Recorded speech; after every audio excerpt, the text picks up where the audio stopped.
My name is Eric Williamson. I retired from the military and my wife and I moved in here. It didn't really match the cabin-y look that we wanted, and so I went to Rustic Door Pine to get more of the wood to make it look more like a cabin. I came into a house that was partially had tongue and groove on it. We needed more tongue and groove. But that tongue and groove was 30 years old. I knew that the problem we were going to have was matching the stain color and the type of wood that we needed to make it all look as one large project. Andy from Rustic Door Pine did a great job putting it all together for us. I took a board down to Andy and I said, "Can you match this?" He said, "Absolutely."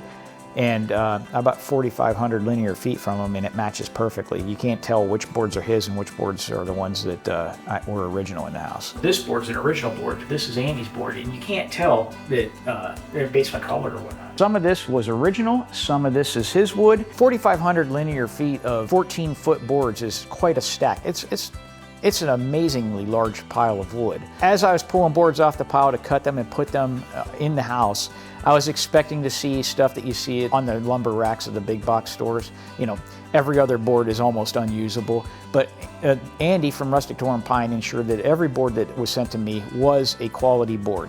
There were anomalies in the wood, which is actually a key point that we wanted to have because we wanted to give that wood character. Andy put together these doors for us also. We had them specially built. This is probably my favorite board in the whole thing. I mean, it really gives it great character. Bottom line is we love it. These old nail marks, these old iron stains from the old nails, and all he did was take clear coat and spray over the old barn boards, and it just really is beautiful. The other night I was laying in bed and my wife told me, she said, "Every time I come into this house now, I feel like I'm stepping into a luxurious hotel."